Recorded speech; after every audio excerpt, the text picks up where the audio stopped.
Ya Barcelona kan selama beberapa tahun ini ya mengalami kesulitan di finansial gitu, Sap ya. Iya. Pertama itu Punya duit, nggak punya duit lah, kasarnya begitu. bahasa halusnya BU lah ya. BO betul. Lebih kasar lagi miskin. Yang Lebih kasar lagi melarat. Cabutnya Gundogan ini ada kaitannya sama Frenkie de Jong yang bermasalah di gaji gitu. Jadi ya mau nggak mau lah ibaratnya klub miskin harus milih salah satu ya, gitu. salah satu bisa sih motong beban gaji gitu. Iya. Karena Gundogan gaji gede banget. Kalau akhirnya Guardiola manggil balik Gundogan, itu kan udah sebuah tanda besar gitu bahwa belum ada yang bisa ngegantiin dia di City.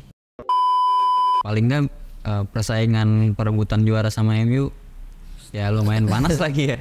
Dengan hadirnya Gundogan nih. Bukan persaingannya yang lumayan agak panas. Apa? Badan lu panas.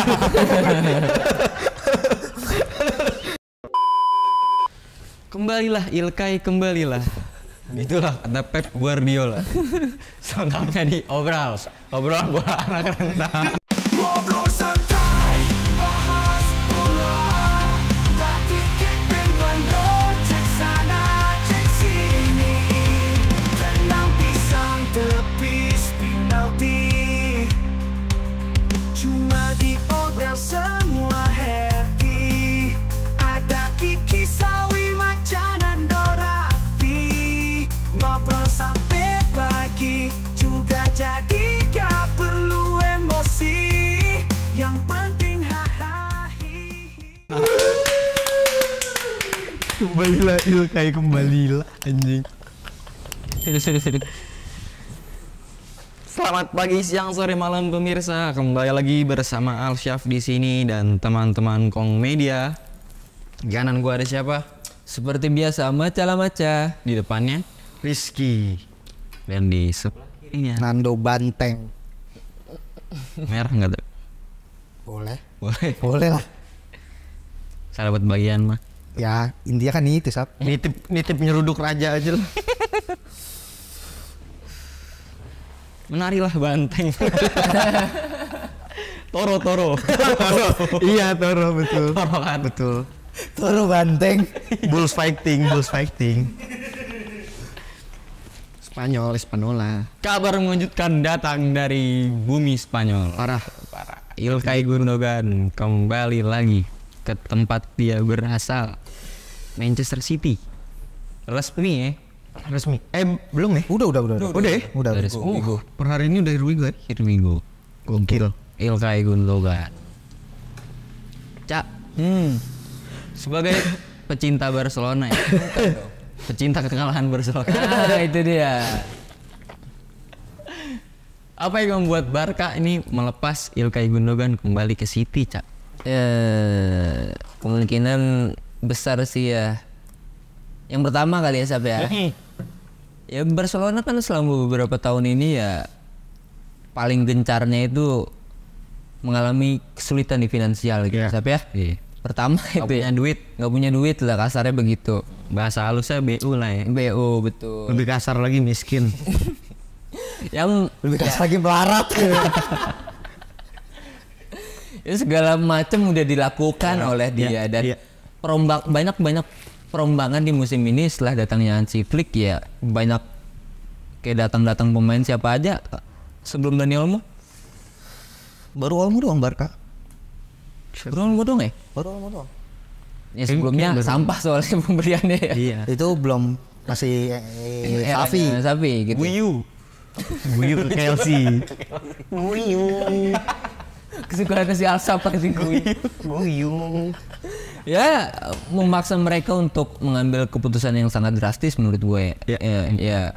Selain itu kan datangnya Dani Olmo gitu akan menambah slot ya saat peraturan segala macam ya, tentunya Beratkan ya Barca ya. memaksa pemain veteran seperti seorang Gundogan untuk angkat koper gitu ya. Ya selain itu ya bisa jadi dengan apa ya, bisa membuat Barcelona merekrut pemain-pemain muda lainnya gitu loh, yang potensial untuk jangka panjang, bisa jadi seperti itu Sab. Dan kita lihat kan pertandingan pertama Hansi Flick bahkan membuat dua lini tengah dicoba dengan pemain-pemain muda gitu. Ya. Mungkin ini salah satu masukan dari Hansi Flick atau gimana? Ya, Buat ngebuang Gundogan. iya. Oke. Ya menggantikannya dengan yang lebih fresh gitu Zap. Walaupun nih kita tahu Gundogan seorang yang mempunyai peran besar untuk di lini tengah Barcelona di musim sebelumnya gitu. Tapi menurut gua enggak sih kalau masukan dari Hansi Flick, karena gini, koneksi Jerman Hansi Flick dan Gundogan itu menurut gua ada sih. Iya, pasti dia pengen ya Ki. Iya, satu rasa dari Bavarian Jerman itu pasti ada. Menurut gua kenapa di pertandingan pertama udah mulai dari pramusim lah ya mendominasi pemain-pemain muda itu karena memang udah ada bisikan kemungkinan dari manajemen kalau kita bakal ngelepas Gundogan nih karena satu dan lain hal gitu. Makanya mulai dipromosin berbagai macam pemain muda gitu. Kalau menurut gue gitu, karena kalau gue lihat Gundogan di musim lalu sebenarnya masih sekepake itu gitu, dan performanya juga masih sebagai Gundogan ya kita tahu Gundogan lah sebagaimana performanya gitu, walaupun usianya berapa 32 ya 32, tapi menurut gue Gundogan ya still Gundogan gitu, dengan kecerdasannya, dengan pergerakannya, passing-passingnya dan lain sebagainya gitu. Di Barcelona musim lalu dia masih jadi salah satu andalan gitu. Ya apalagi Barca ini kan kalau kita lihat nggak ada pemain tengahnya, menurut gua nggak ada top player ya, nggak ada top player tuh dalam arti ya yang setara senior, di usia matang gitu. Yang ada yang muda-muda rising star kayak Pedri, Gavi. Nah buat gantiin Gundogan ini menurut gue yang agak jadi pertanyaan bakal kayak gimana nih Hansi Flick gitu. Cuman kalau buat keinginan Hansi Flick enggak menurut gue, karena ini ada kaitannya nanti sama Frenkie de Jong. Cabutnya Gundogan ini ada kaitannya sama Frenkie de Jong yang bermasalah di gaji gitu. Jadi ya mau nggak mau lah ibaratnya klub miskin harus milih salah satu Iya, gitu. salah satu bisa sih motong beban gaji gitu. Iya. Karena Gundogan gaji gede banget. Gundogan Karena dia gede. kan free transfer kan. Jadi dia tuh kalau nggak salah semusim itu 20 juta euro apa? Iya. Iya gede banget gajinya. Tapi tetap lebih gede Frenkie ya. Iya paling gede di Spanyol kan dia. Di dunia deh kayaknya dia. Frenkie ya. Maksudnya di top Eropa. Top Eropa ya? Iya 600 sekian kok. 600.000 per minggu. Mau nggak mau harus pilih salah satu. Iya. Makanya Frenkie kan ngotot pengen dijual kan, tapi nggak mau. Emang ya pinter juga agennya sih, nunggu kontraknya habis aja. Mau nggak mau Gundogan berarti. Mau nggak mau ya harus dilepas Gundogan. Karena mungkin mau datengin pemain baru juga Sal. Tapi kenapa Pep masih butuh nih sama Gundogan? Nah ini karena kalau korelasinya ke Pep kenapa masih butuh, karena yang kita udah bahas sebelumnya juga kalau yang nonton podcast sebelumnya tentang City ya. Lini tengah City itu setelah ditinggal Gundogan belum ada pengganti yang bener-bener sepadan. Kovacic, Matheus Nunes dicoba sampai Rico Lewis, terus Calvin Phillips dan lain-lain, itu nggak ada yang bisa menggantikan peran Gundogan yang seefisien itu di lini tengah. Dan mungkin Pep juga butuh solusi jangka pendek ngelihat rival-rivalnya di Premier League musim ini udah mainnya udah tambah prospek semua oke semua. Kayak lawan Chelsea kemarin aja goyang kan.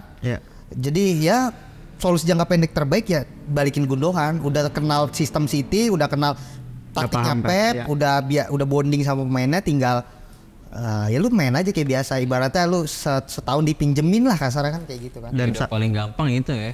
Solusi jangka pendek. Dan salah satu kesayangannya Pep itu Gundogan. Selalu dipasang. Berarti Gundogan bakalan kepake nih Ki di City Ki. Menurut gua ya benar tadi Nando bilang solusi jangka pendek.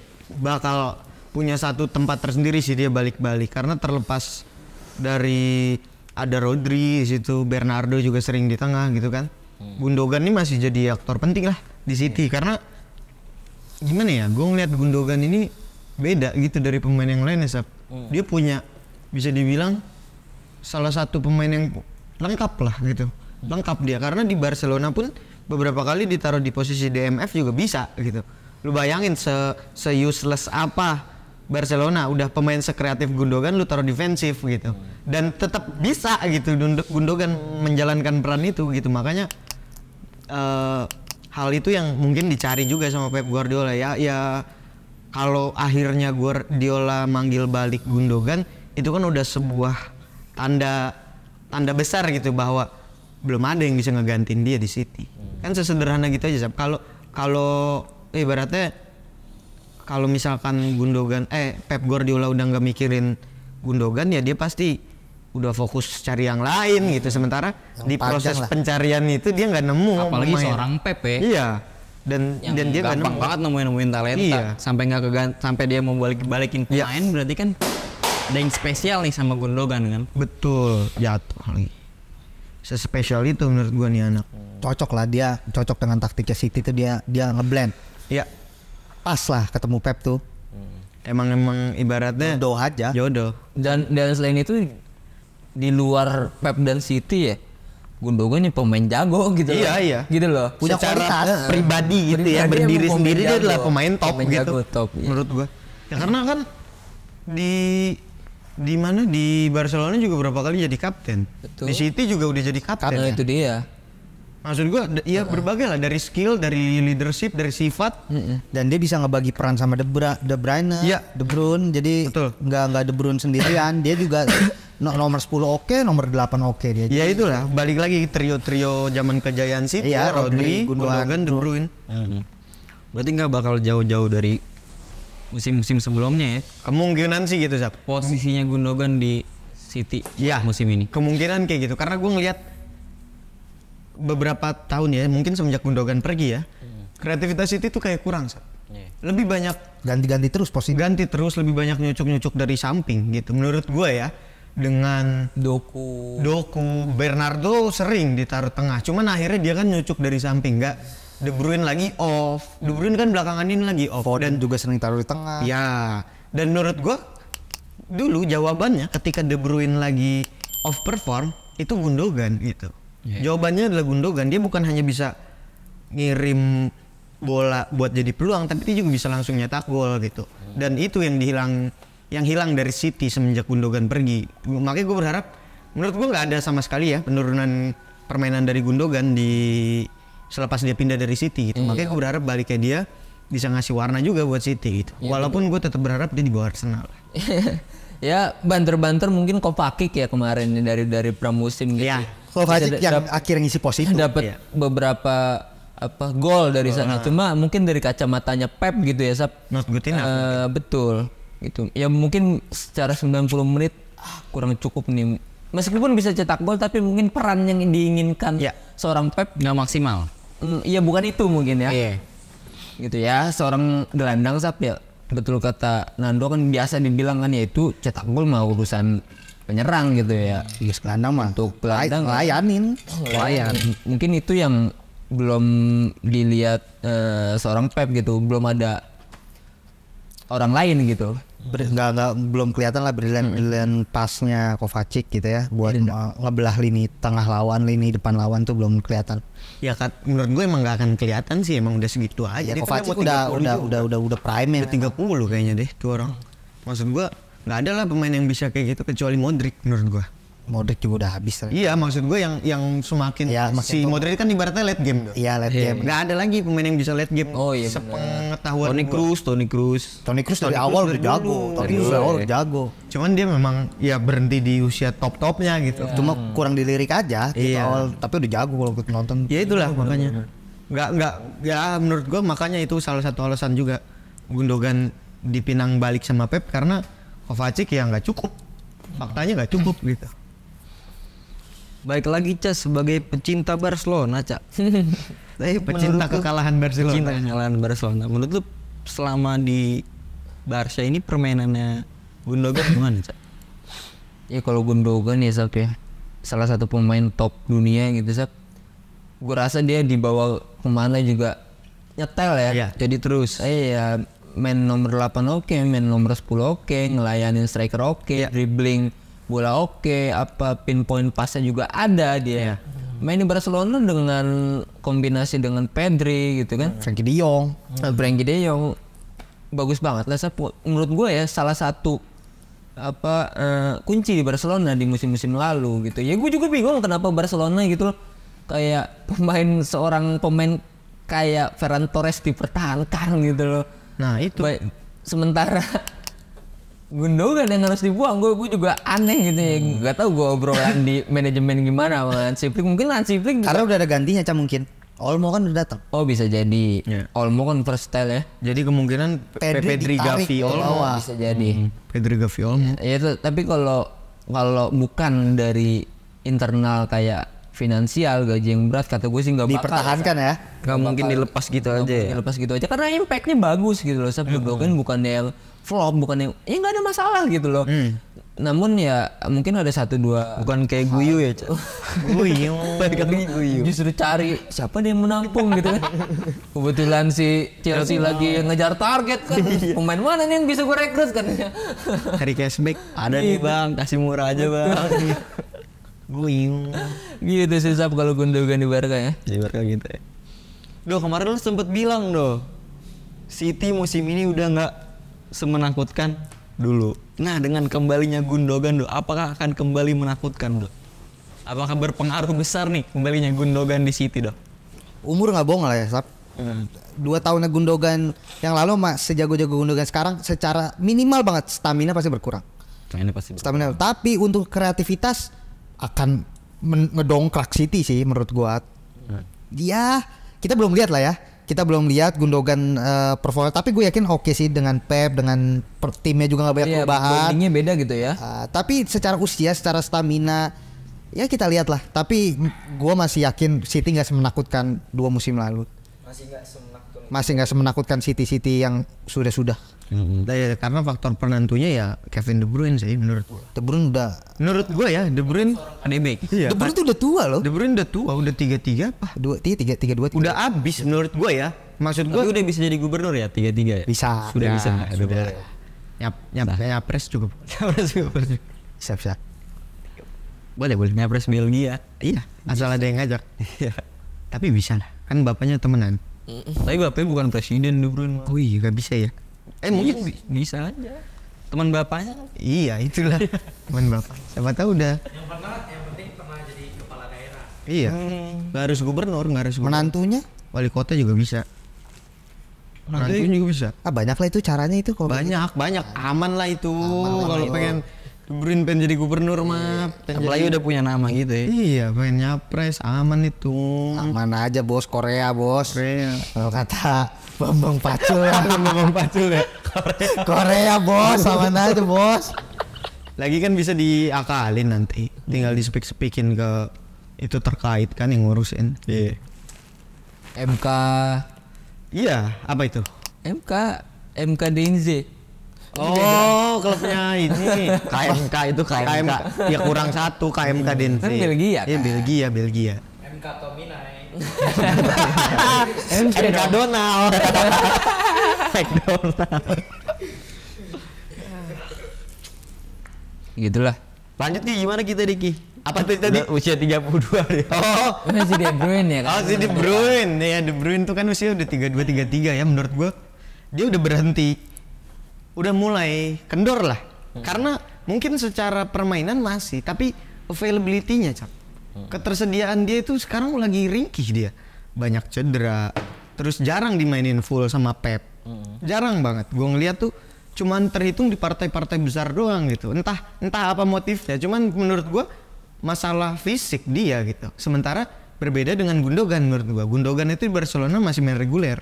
Gundogan itu masih fit lah ibaratnya. Gue juga nggak tahu kenapa, karena gue ngeliat De Bruyne itu udah mulai di tanda-tanda dia males turun. Terus juga dari mungkin 2022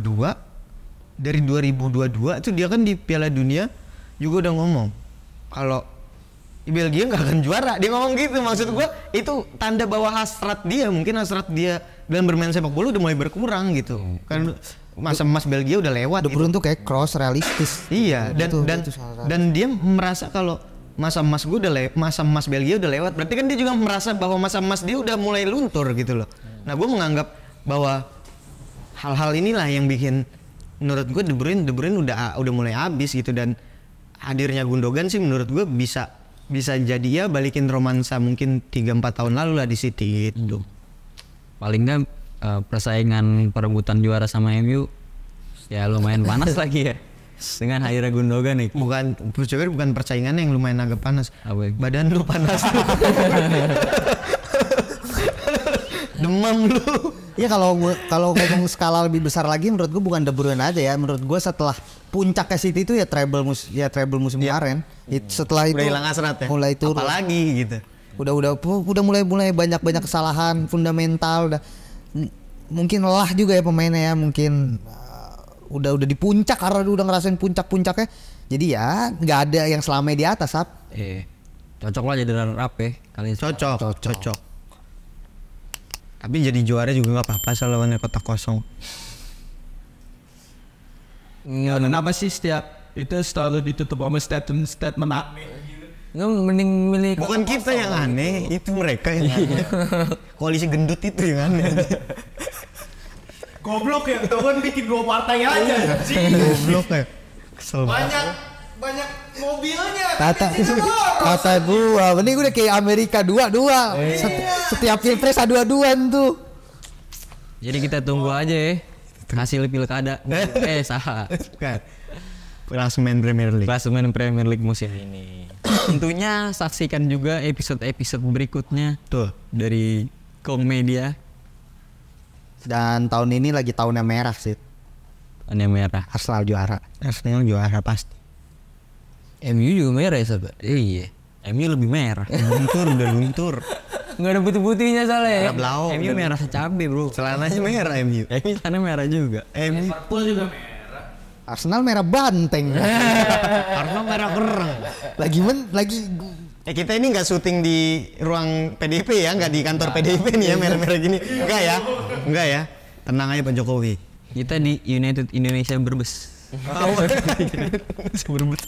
Berbes kata. Oke. Tetap di obrolan bola anak rental.